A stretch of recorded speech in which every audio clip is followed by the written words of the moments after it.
जहर के इंजेक्शन से नहीं मरा तो इस कातिल को गैस चैम्बर में डालकर दी मौत की सजा। मौत की सजा पाए इस मुजरिम को मरना मंजूर नहीं था, तभी तो कई बार जहर के इंजेक्शन दिए जाने के बावजूद वो जिंदा बच गया। मगर चूंकि अदालत मौत की सजा सुना ही चुकी थी, लिहाजा अदालत का हुक्म तो मानना ही था।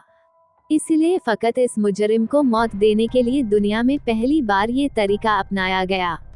तारीख थी 25 जनवरी 2024, दिन गुरुवार, वक्त शाम के 7:30 बजे, जगह अमेरिकी राज्य अलाबामा की WC होलमैन करेक्शनल फैसिलिटी यानी जेल। इस जेल में कुछ ऐसा होने जा रहा था जिसकी चर्चा आने वाले न जाने कितने सालों तक होती रहेगी। एक कैदी को सजाए मौत दी जाने वाली थी। ये सजा बिल्कुल अलग थी।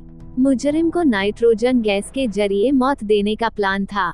जिसको सजा दी जाने वाली थी उस शख्स का नाम था केनेथ यूजीन स्मिथ और उसकी उम्र थी 58 साल।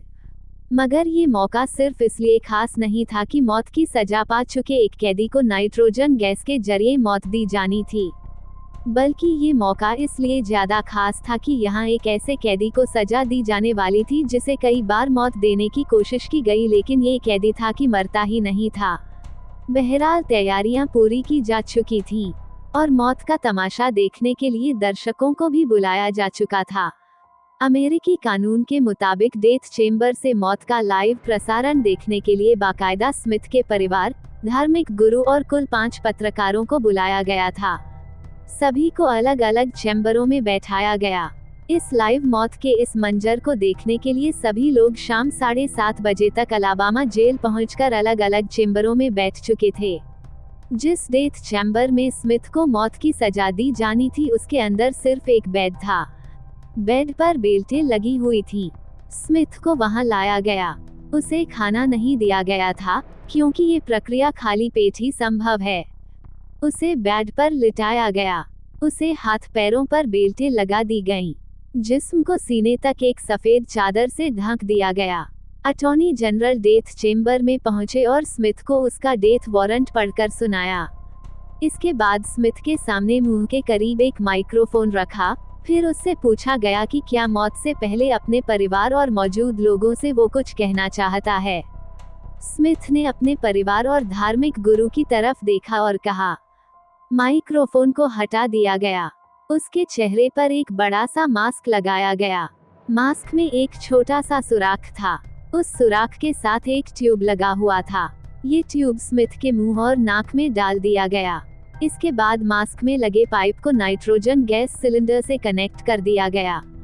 शाम 7:53 का वक्त था। चैम्बर में बैठे सभी लोग इस मौत का लाइव प्रसारण देख रहे थे। अगले कुछ मिनटों में गैस उसकी सांस के साथ उसके फेफड़ों और फिर खून में घुल जाने वाली थी। तो सब कुछ तैयार था और अब शाम 7:56 का वक्त हो चुका था। नाइट्रोजन गैस के सिलेंडर का नॉब खोल दिया गया। गैस स्मिथ के शरीर में दाखिल होने लगी। वो तड़पने लगा और बस कुछ ही पलों में उसकी मौत हो गई। थोड़ी ही देर बाद उसकी मेडिकल जांच कर अधिकारियों ने स्मिथ को मुर्दा घोषित कर दिया। अटॉर्नी जनरल ने बाद में बाकायदा कहा कि नाइट्रोजन गैस से मौत देने का तरीका कामयाब रहा। मौत की सजा इस तरीके से देने की चर्चा कई देशों में हुई। कुछ देशों ने सजा के इस तरीके को ही गलत करार दिया, जबकि कईयों ने इसका खुला समर्थन किया। 58 साल के स्मिथ पर इल्जाम था कि उसने 1988 में एक पादरी की पत्नी की हत्या की थी। इसी जुर्म में दोषी ठहराए जाने के बाद 3 दशक से ज्यादा समय बीत जाने पर उसे मौत की सजा सुनाई गई।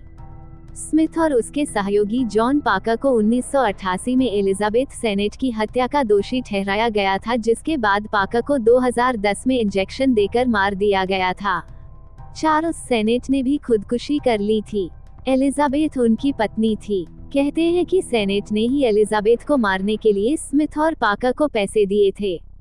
सेनेट एक धर्म प्रचारक की पत्नी थी, जिनकी हत्या के लिए स्मिथ और उसके साथी को $1000 की सुपारी दी गई थी।